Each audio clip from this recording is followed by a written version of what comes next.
శ్రీ మహాచండి అమ్మవారిని 2 సార్లు వాటర్ పైన రంగోలీగా వేయాల్సి వచ్చింది. అందరికీ నమస్తే, welcome to Sivalakshmi YouTube channel. నేను మీ భార్గవ.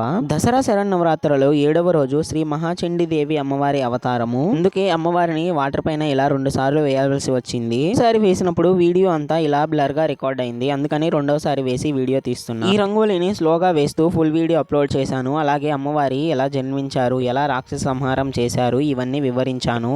అమ్మవారిని ఏ విధంగా పూజ చేయాలి, చండీ దేవి అమ్మవారి ఆలయం ఎక్కడ ఉంది, ఇవన్నీ వివరించాను. ఆ వీడియో లింక్ ఛానల్ నేమ్ కింద ఇస్తాను, తప్పకుండా వీడియోని చూడండి. అమ్మవారిని రంగోలీగా వేస్తున్నప్పుడు నాకైతే చిన్నగా చేతులు వణికాయి. ఉగ్ర రూపంలో కాకుండా ఇలా శాంత రూపంలో అమ్మవారిని పైన రంగోలీగా వేస్తున్నాను. ఇక అమ్మవారు ఒక చేతిలో పాము, ఒక చేతిలో కత్తి, ఒక చేతిలో త్రిశూలం, శంఖం, చక్రం, ఆయుధాలతో దర్శనమిస్తారు మనకు. ఈ రంగోలీ కంప్లీట్ చేయడానికి నాకు టోటల్ గా 6 అవర్స్ పట్టింది. ముందు 2 అవర్స్, తర్వాత 4 అవర్స్ పట్టాయి. ఈవినింగ్ కల్లా షార్ట్స్ లో ఫుల్ వీడియో అప్లోడ్ చేస్తా. Please subscribe.